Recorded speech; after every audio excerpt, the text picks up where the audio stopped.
Assalamualaikum warahmatullahi wabarakatuh.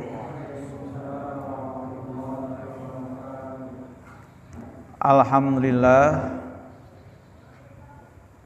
alladzi hadana li hadza wa ma kunna linahtadiya laula an hadanallah. Asyhadu an la ilaha illallah wahdahu la syarikalah wa asyhadu anna Muhammadan abduhu wa rasuluhu la nabiyya ba'dah. Allahumma shalli wa sallim ala Muhammadin wa ala alihi wa ashabi ajmain, amma ba'du. Rabbi shrah li sadri wa yassir li amri wahlul 'uqdatam min lisani yafqahu qawli. Faqala ta'ala a'udzu billahi minasyaitonir rajim. Qalu subhanaka la ilma lana illa ma 'allamtana. Para ikhwan akhwat muslimin muslimat rahimakumullah, alhamdulillah atas qadarullah juga karena inayahnya atau pertolongannya, taufik juga serta hidayahnya kita bisa hadir di masjid kita ini. Karena tanpa inayah Allah, taufik serta hidayahnya, maka pastinya kita tidak bisa melakukan apapun, termasuk thalabul ilmi ya, yang sekarang sedang kita laksanakan. Karena kita sadar bahwa kita lemah, kita tidak berdaya, karenanya manakala kita diberi kesempatan, kemampuan oleh Allah untuk melaksanakan ibadah-ibadah, berarti ini suatu anugerah yang besar ya, karena ternyata tidak diberikan pada semua orang ya, apalagi untuk taklim seperti ini, ditambah lagi dengan cuaca yang kurang mendukung ya, karena gerimis, rintik-rintik tadi. Dan seharian ya ada hujan deras dan sebagian juga mungkin kena banjir ya. Di depan masjid kita juga kena banjir itu Pak, alhamdulillah. Tapi nggak sampai dalam ya, insya Allah. Jadi berbagai macam alasan, bila dijadikan sebagai alasan, pasti akan ada aja yang ditemukan ya. Tapi karena semangat, karena inayah Allah, taufik serta qadarullah ya, kita bisa mengalahkan itu semua ya. Mudah-mudahan apa yang kita kerjakan, berikut yang kita korbankan, semua jadi amal soleh buat kita. Amin Allahumma amin. Para ikhwan akhwat sekalian, dalam rangka mensyukur nikmat inilah, mari kita maksimalkan nikmat ini, nikmat sempat ini untuk memperibadati Allah ya, dengan ibadah-ibadah selain sholat fardu, sunnah, juga sekarang dengan thalabul ilmi insyaallah. Kita akan lanjutkan kajian kitab Riyadhus Shalihin masih di bab yang ke-94, yaitu kelanjutan di bab yang kita kaji pada malam Jumat yang lalu tentang babu ikramid dhaif ya, bab tentang memuliakan tamu. Sedikitnya sudah saya jelaskan terkait dengan deskripsi judulnya, dan sekarang kita akan lanjutkan. Ayat-ayatnya pun sudah ditelaah ya, walaupun pasti banyak kekurangan. Begitu juga dengan hadisnya. Ini hadisnya cuma 2 dan yang 1 sudah ya tempo hari. Sekarang tinggal kita hadis yang kedua. Betul ya Pak? Hadis yang kedua. Insyaallah nanti kita bisa lanjutkan pada bab berikutnya ya. Bismillahirrahmanirrahim. Ya, hadis yang kedua atau hadis yang ke-707 nih di kitab saya ya. Wa Nabi Syuraih, dan dari Abi Syuraih ya, ini bapaknya Syuraih namanya Khalid ya, namanya Khalid. Biasa dipanggil bapaknya Syuraih ya, karena punya anak namanya Syuraih. Khalid bin Amr Al-Khuzai ya, dari kabilah Al-Khuzai. Radhiyallahu anhu, semoga Allah meridainya, qala berkata, sami'tu Rasulullah, aku telah mendengar Rasulullah sallallahu alaihi wasallam yaqulu, beliau bersabda, man kana yu'minu billahi wal yaumil akhir, siapa yang beriman pada Allah dan hari akhir, falyukrim dhaifahu, maka hendaknya dia memuliakan tamunya. Hampir mirip dengan hadis di atas ya, hanya di sini ada beda karena ada redaksi yang lain. Fal yukrim dhaifahu jaizatahu ya, jaizatahu. Qalu para sahabat bertanya, wa ma jaizatuhu, dan apa itu jaizatuhu? Ya, ini para sahabat belum paham ya tentang pengertian jaizatahu tadi. Wa ma jaizatuhu ya Rasulullah, apa itu jaizatuhu ya Rasulullah? Ya, Nabi menjawab, ya qala jaizah itu adalah yaumuhu wa lailatuhu. Jadi menyantuni di hari siangnya dan malamnya, wa dia fatu, dan dia apa Pak? Pak sudah jelaskan dia fatu itu. Artinya ya nyantuni tadi, menyuguhi ya, melayani entah konsumsinya, akomodasinya ya. Salah satu ayam selama 3 hari ya. 3 hari 3 malam ya.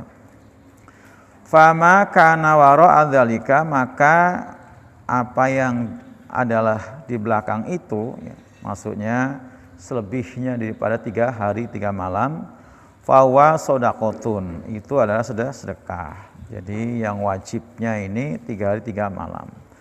Muttafaqun alaihi, ini Bukhari Muslim. Wa fi riwayatin lil muslimin, dan dalam riwayat Imam Muslim, wala yahilu, dan tidak halal ya, berarti nggak boleh maksudnya, kalaupun nggak diartikan haram ya. Wala yahilu, dan tidak boleh lil muslimin, buat seorang muslim, ayuqima, untuk ya yuqima stay, tinggal ya, nginep di situ, inda akhihi, di sisi saudaranya, maksudnya tinggal di rumah saudaranya, hatta yu'assimahu, sehingga dia membuatnya berdosa. Qalu, para sahabat bertanya, ya Rasulullah, wa Rasulullah, wa kaifa yu'assimu, dan bagaimana ya yang dimaksud dengan membuatnya saudaranya berdosa? Qala, Nabi menjawab, yuqimu, dia tinggal ya, dia stay di situ, indahu, di sisinya, wala syai'u ya, dan tidak ada sesuatu pun, lau, bagi si tuan rumah saudara tadi, yukrihi bihi, yang bisa untuk menyantuni dengannya ya. Ini riwayatmu Imam Muslim ya. Ini para ikhwan akhwat sekalian, masih ya senada dengan apa hadis yang pertama ya. Pertama bahwa ini tauranya iman.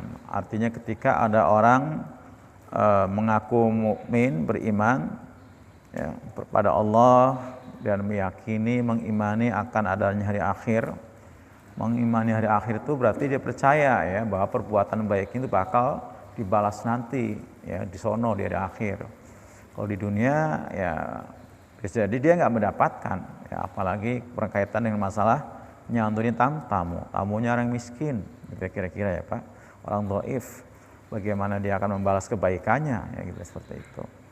Tapi dia percaya betul ya bahwa kalaupun tamu yang disantuni dia tidak membalasnya dengan kebaikan, dia yakin karena dia percaya kepada Allah, yakin beriman pada Allah, dan yakin akan adanya hari pembalasan. Di sana adalah yaumul jaza ya, ada yaumul jaza, hari pembalasan, maka dia yakin akan mendapatkan balasan. Nah, maka fal yukrim dhaifahu jaizatahu, maka hendaknya dia memuliakan tamunya. Nah, jadi memuliakan tamu. Jadi kita memuliakan tamu bukan karena tamu itu dipandang, dilihat bisa membalas kebaikan kita, tidak. Karena tamu kita muliakan, karena kita percaya, yakin dengan hari akhir tadi, maka yakin bakal dibalas. Seberapapun yang kita keluarkan, dari dana yang kita korbankan, dari waktu juga tenaga, bahkan juga pemikirannya, itu bakal diganjar nanti ya di hari pembalasan. Nanti di pembalasan. Nah di sini lebih jelas lagi ya, Nabi menyebutkan jaizatahu tadi ya. Jadi memuliakan itu tidak cukup kita nunduk, senyum, ya. Enggak seperti itu. Ya. Nah itu maksudnya itu ya. Jadi ini kan kita muliakan ya, kita tamu sambut dia salam kita jawab salamnya. Ya, bahkan kita sambut dengan uluran tangan ya, jabat tangannya gitu ya, seperti itu. Bahkan kalau tamunya orang yang jauh, lama nggak ketemu kita muqabalah ya. Kita peluk, itu muqabalah itu termasuk tempel pipi itu ya kanan kiri, nah itu muqabalah namanya. Nah ternyata bukan itu saja, itu bagian ya bagian. Tapi di sini ada lebih jelas lagi jaizatahu. Nah para sahabat masih belum jelas dengan pengertian ini, maka nanya, wa ma jaizatu ya Rasulullah, apa itu yang dimaksud dengan jaizah tadi? Nah ternyata itu adalah menyantuni siang dan malamnya ya. Artinya siang malamnya disantuni terkait dengan masalah apa? Tadi ya termasuk akomodasinya ya, tempat untuk istirahatnya ya. Ketika dia nginep misalnya, termasuk wadiyafatu. Nah diyafatu itu berarti santunan berupa materi, makan minumnya salah satu ayam selama 3 hari. Nah ini bagian pada kewajiban, wajib ini ya, buat siapa? Tuan rumah wajib menyantuni. Kalau Rasulullah ya karena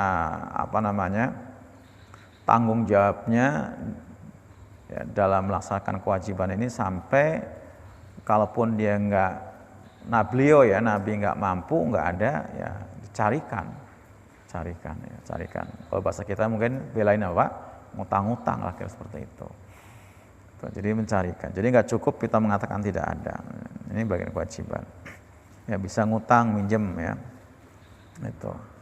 Nah, fama kana wara'a dzalika fa shadaqatun alai. Jadi tadi hak ya buat si tamu itu untuk mendapatkan santunan itu 3 hari 3 malam hak ya. Jadi wajib buat si tuan rumah. Itu. Jadi hak.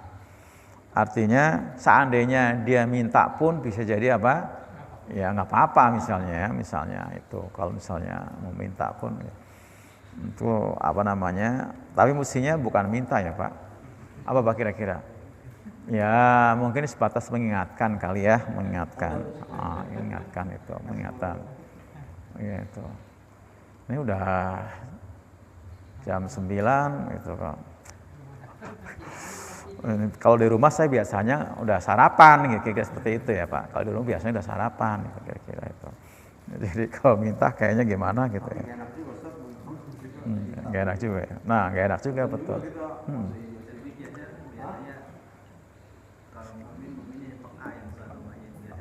Iya. Artinya gini. Kalau sifatnya mengingatkan barangkali masih dibenarkan. Yang nggak boleh itu sebenarnya minta itu. Tidak dibenarkan. Itu ya, seperti itu. Hak itu seperti itu. Bentuknya mengingatkan. Ya tadi Muslim ya pasti mestinya peka ya kan, mestinya peka. Dan kepekaan Muslim itu bukan ketika menyantuni tamu doang kan. Termasuk seperti dalam surah Al-Baqarah itu saat orang fakir itu kan memang dia punya ifah. Dia nggak pernah meminta. Nah, karena orang fakir yang Muslim itu dia punya ifah, nggak mungkin dia minta. Nah, kita harus peka.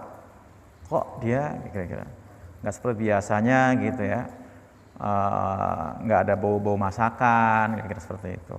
Atau kelihatannya bahkan anaknya sudah biar sekolah ini nggak sekolah, itu bisa terjadi Bapak.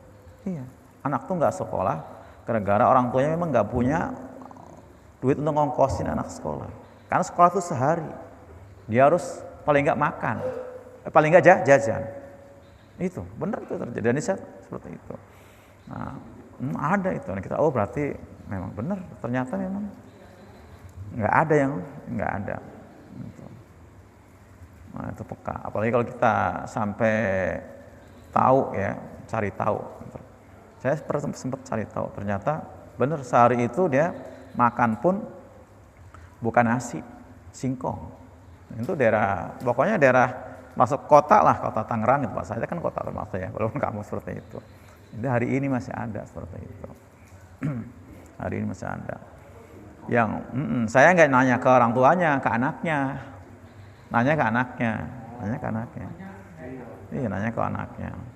Ya, belum makan nasi seharian. Belum makan nasi. Belum makan apa ya, seperti itu. Ya seperti itu ya Pak. Jadi jangan sampai ya jangan sampai minta, karena muslim mukmin itu punya iffah, bahkan ada muruah, gitu ya, seperti itu. Nah sementara memang dilarang sama Nabi kita untuk meminta-minta, dilarang meminta-minta. Itulah sampai kemudian bahkan para sahabat sempat berbaiat khusus untuk itu. Akhirnya sampai nanti kan ada pembahasannya di sini ya. Sampai apa Pak? Jadi sahabat yang sudah berbaiat tadi ya, untuk tidak meminta-minta itu ketika di atas kendaraan pecutnya jatuh, dia nggak minta tolong sama orang yang di bawah, dia turun sendiri ambil. Ya, betul itu. Nah, ambilin dong gitu. Itu betul. Itu. Nanti di bab ifah ada dibahas itu kan. Seperti itu. Iya. Iya kan ada kan. Cambuknya jatuh, turun sendiri, nggak minta diambilkan, padahal ada orang. Nah Umar jelas ya, ontanya lepas, ucul, nggak minta tolong ke umat, padahal sebagai khalifah dia kan, tolong kejarin enggak, kejar sendiri, ya kan, dikejar sendiri. Kalau saya nyuruh bagaimana nanti tanggung jawab di hadapan Allah, seperti itu, kejar sendiri. Seperti itu. Nah itu nanti dibahas itu. Jadi nggak minta. Nah itu termasuk muslim ya mukmin tadi. Nah ketika bertamu saya yakin ya itu nggak akan itu. Tapi kalau sudah ada bahasa kayak tadi ya Pak, ya itu udah peka tadi ya, itu seperti itu. Jadi jaizatahu tadi ternyata adalah bukan cuma sebatas kita menyambut dengan wajah yang berseri, sambutan uluran tangan, kata-kata yang manis, tapi juga menyiapkan tadi kebutuhan makan minumnya. Itu kewajiban itu. Kewajiban.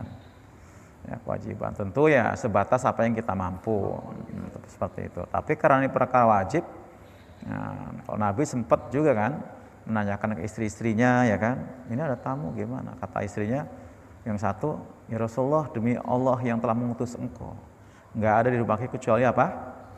Air putih. Istri yang satu lagi sama, istri lagi sama, semua istrinya Pak. Punya cuman air putih doang. Akhirnya dilelang ke para sahabat ya kan. Sahabat, ya siap aja Pak. Nah, begitu ke rumah ternyata dicek ke istrinya, ada Pak, tapi untuk makan anak kita ntar malam. Pernah dengar ceritanya kan? Dengar ya.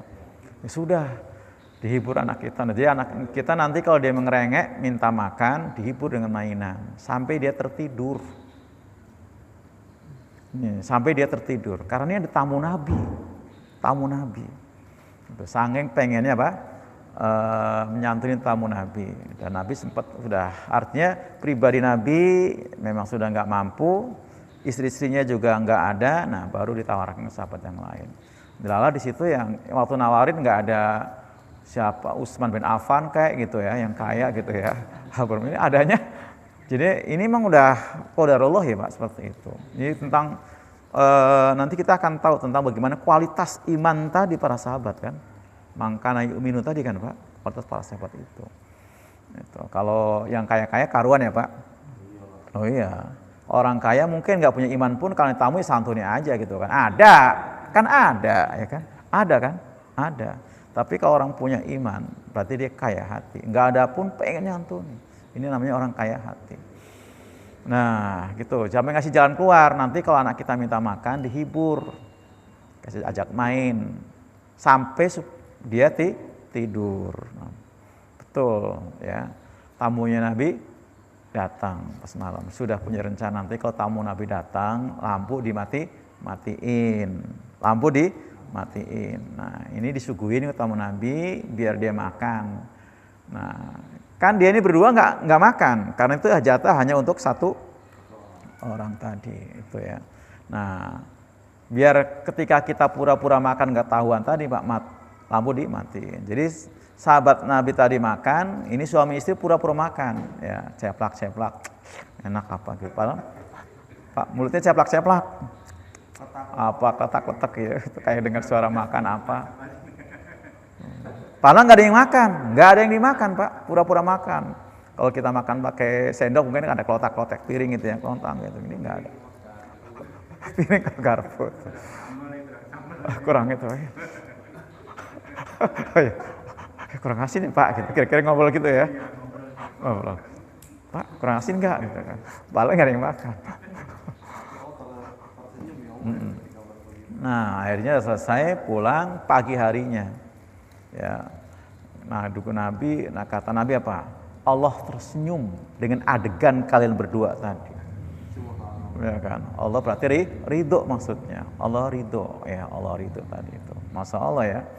Tapi hebatnya tadi seorang ibu di sini Pak bisa menghibur anak dari lapar sampai nggak terasa laparnya. Dan bisa tidur. Orang lapar susah tidur loh Pak. Orang lapar tuh susah tidur loh. Tanya Bang Saron itu. Iya kan? Iya kan? Malah keluar jadi. Nah, betul kan? Udah jam 10 belum bisa tidur kan lapar. Keluar dia. Karena Abu Bakar, Umar juga keluar. Iya kan? Abu Bakar, Umar juga keluar malam, ya kan keluar. Nah, berdua ini keluar berdua, ini berdua keluar itu. Keluar. Nabi keluar juga. Kalian berdua sedang apa? Kata Abu Bakar sama Umar, ya Rasulullah tidaklah membuat keluar kecuali karena lapar. Kecuali karena lapar. Aduh yuk, kita ke rumah sahabat Ansor. Sahabat Ansor ya, ke rumah, salam, mana suami kamu? Suamiku lagi nyari air bersih buat kami. Gitu. Nggak lama datang. Itu datang, ini, karena tamu yang luar biasa. Nggak ada hari ini orang dapat tamu yang semulia kami. Karena tamunya nggak tanggung-tanggung. Rasul, Abu Bakar, Umar. Itu. Langsung keluar, balik lagi. Begitu balik dia bawa beberapa tandan kurma. Ada yang kering, ada yang rutop, yang mengkel, ada yang basah. Masya Allah. Ya, itu. Sambil dia ngambil pisau. Nah, Nabi peka. Jangan potong kambing yang masih subur gitu. Maksudnya suruh kalau motong kambing yang afkir, gitu, yang afkir. Mau pisau. Nah, sambil menikmati kurma yang berapa tandan tadi ya, berapa tandan tadi. Nah, akhirnya potong tuh cari kambing. Cari potong. Nah, orang Arab biasa, kalau kita kan mungkin biasa motong ayam ya Pak ya. Ada tamu kan motong ayam kan? Ada tamu kan biasanya kita motong ayam karena punya ayam di kampung di sini enggak mungkin ya. Motong ayam ini motongnya kambing. Kan di sana punyanya bukan ayam. Dan motong kambing itu ya biasa gitu kan, Karena Nabi kan biasa juga motong kan, biasa. Enggak mewah banget kalau kita motong ayam kampung aja Pak, biasa lah seperti itu, kalau punya ayam. Potong kemudian dimasak, disuguhin sampai ketiganya kenyang. Apa terakhir Nabi bilang? Tidaklah ya apa yang kita makan ini kecuali nanti kata Nabi summalatus alunna yauma idzin anin naim ya, kita keluar lapar, sekarang mau pulang ke rumah kenyang, itu akan ditanya nikmat itu, akan ditanya. Saya ambil hikmahnya Pak di sini Pak, betul kata untuk tadi Bang Roni tadi ya Sahroni, di mana kita lapar harus ikhtiar, loh iya kan? Lapar gimana? Ikhtiar termasuk keluar rumah tadi kan? Ikhtiar. Ya kan ikhtiar tadi. Jadi lapar ikhtiar. Jadi walaupun ya mau ngapain gitu ya waktu itu kan emang baru pada hijrah kan nggak punya apa itu. Ternyata memang harus ikhtiar. Nah bisa dengan ngutang segala macam bisa kan Pak. Yang penting jangan minta-minta aja kan. Nah itu. Nah termasuk ngutang. Itu bagian ikhtiar. Keluar. Jadi jangan kemudian kita udah jelas butuh banget ini perut ya, tapi kita diem aja, itu namanya apa? Zalim. Harus ada ikhtiar itu. Itu jadi ikhtiar ini penting seperti itu. Nah tadi salah satunya, nah bertamu tadi ya Pak, bertamu Pak, bertamu ya. Jadi boleh nggak kayak gitu Pak kita?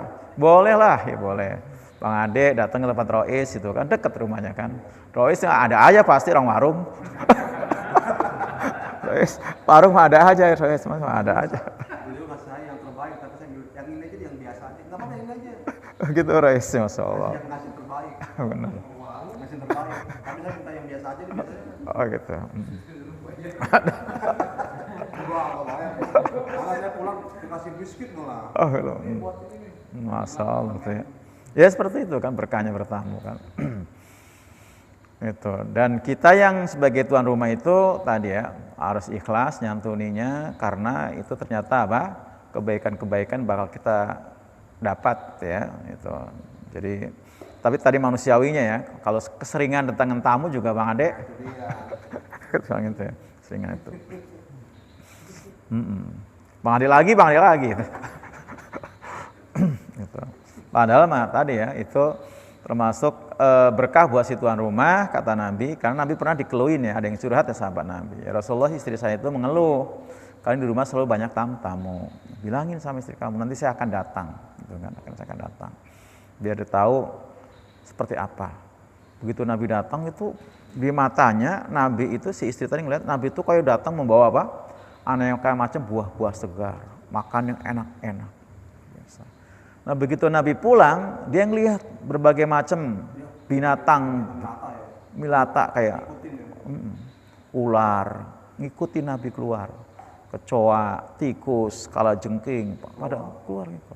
Jadi ternyata bala itu Pak, bala di rumah itu bakal pergi seiring dengan pulangnya tamu. Tamu berkah, rumah itu banyak tamu itu berkah. Keluar Pak. Jadi bala itu kan berarti sesuatu yang buruk yang bakal nanti dijatuhkan, menimpa keluarga itu.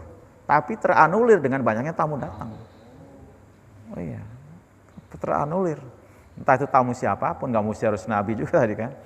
Tapi karena tadi ini kan bagian pengajaran ya, pengajaran. Coba biar istri kamu tahu, biar nggak merasa keberatan terus gitu ya. Nyatanya kan suaminya mampu, tapi tadi ya sama Pak. Istrinya apa? Mungkin kelelahan. Ya kelelahan ya bilang ya. Di tempat saya itu kan taklim itu, kemarin Rebo juga biasa maksa kelas seperti itu. Lalu kita istri bilang lagi capek apa ya udah, lagi capek gitu.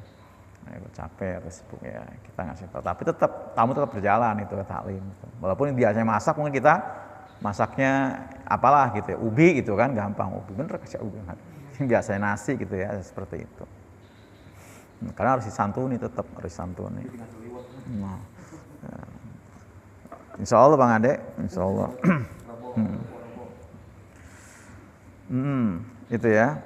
Jadi ini yang dimaksud dengan apa? Jaizah tadi menyantuni siang dan malam untuk apa? Makan minumnya. Nah kemudian kok ternyata memang dia lebih dari 3 hari. Nah begitu itu bentuknya bukan kewajiban, tapi sodakoh. Sodakoh. Jadi nilainya sodakoh. Itu. Ini kalimat sodakoh di sini berarti ya kira-kira tamunya memang orang tidak mampu, ya seperti itu. Padahal kalau tamunya orang mampu ya bukan sodakoh juga ya Pak, namanya mungkin hadiah lah ya seperti itu. Oh ya kan beda, masa orang mampu dihadiah disodakohin. Gitu. Jadi nilai tatawu lah di sini ya buat orang yang lebih dari 3 hari itu. Makanya ada keterangan juga bagaimana Ustaz Halim, kalau udah 3 hari itu mestinya si tamu itu dia tahu diri. Nah, maksudnya apa? Jangan minta disantuni terus. Nah, dia ikut serta ya kesibukan si tuan rumah itu. Ikut ke dapurnya, bahkan bersih-bersihnya, itu termasuk ya. Karena bukan tamu lagi. Jika perlu ya kalau kita misalnya ke daerah ke kampung kita ya, kita belanja lah ya. Kita belanja kan? Kita belanja untuk makan kita bersama seperti itu. Itu ya. Nah kemudian juga ini ada warning ya dari Nabi. Wala yahillu li muslimin ayuqima inda akhihi hatta yu'assimahu. Dan tidak halal berarti haram atau berarti enggak boleh. Buat seorang muslim tinggal ya kita bertamu ya sampai membuat berdosa. Dosanya itu apa? Karena enggak sanggup untuk memberikan santunan tuh. Jadi memang Masya Allah. Makanya kita harus tahu diri sekiranya ya si tuan rumah ini bakal nggak sanggup nyantuni kita ya jangan sampai 3 hari juga gitu kan Pak. Jangan 3 hari juga kan Pak. Memang beda apalagi di daerah kayak kota Jakarta ini ya. Terasa kan Pak? Terasa. Oh iya. Kenapa kalau semuanya beli Bang Halim? Daun singkong beli. Ya kan? Air beli. Kalau di kampung kan ya daun singkong aja apa saya petik mas saya. Kalau di Lampung pas saya tuh kelapa juga banyak loh ya, kelapa itu. Iya. Singkong apa gitu ada aja itu. Kalau tempat saya itu Muajirun sana tempat mertua itu maksudnya ada aja. Buah gitu buah ya ada aja situ. Nggak pernah istilahnya kalau apa yang di sayur itu untuk segala berubun atau kalau berubun Pak. Berubun tuh metik sayuran yang tumbuh-tumbuhan aja gitu, ada aja di situ. Ada aja. Itu mau kalau nggak ada nanam terong pun tekokak ada gitu kan. Oh nggak tekokak gitu ya. Ada aja apa aja apa. Cabai juga ada aja selalu cabai itu. Cabai itu ada itu. Artinya nggak semuanya beli sayuran bisa ada yang petik apa segala macam. Itu beda banget. Atau apalagi kalau daerah kayak di kampung saya di Jawa tuh Pak, beras tuh nggak pernah habis kayak itu. Ada aja beras. Namanya petani beras iya. Kadang kan di rumah belum habis sudah datang lagi dari sawah gitu kan. Jadi nggak beli gitu kan. Nggak terasa banget kedatangan tamu tuh nggak terasa. Nah kalau di sini kan masya Allah ya terasa itu. Ini saya diajari juga sama guru saya dulu, Ustaz Hasim Halimi, Allah yarham ya. Kalau bertamu di Jakarta harus ngerti gitu kan. Maaf dulu kan biasa kan dari Cilengsi itu Ustaz suka mampir dulu di Sumur Batu tempatnya Pak Haji Rohadi gitu ya, seperti itu. Ya suka mampir dulu seperti itu, mampir transit apa gitu. Nah itu ya cerita juga, dia ngerti. Kalau memang ya yang maksudnya jangan sampai nginep lama-lama gitu ya, seperti itu. Dan biasanya kan ikhwan-ikhwan kita kalau kedatangan tamu kita kan pasti nyantun ya karena tahu dalil ini ya Pak. Ya, tapi jangan kita pakai apa? Memanfaatkan tadi gitu ya, seperti itu. Kaji mumpung gitu ya, mumpung. Ya, seperti. Oh pindah.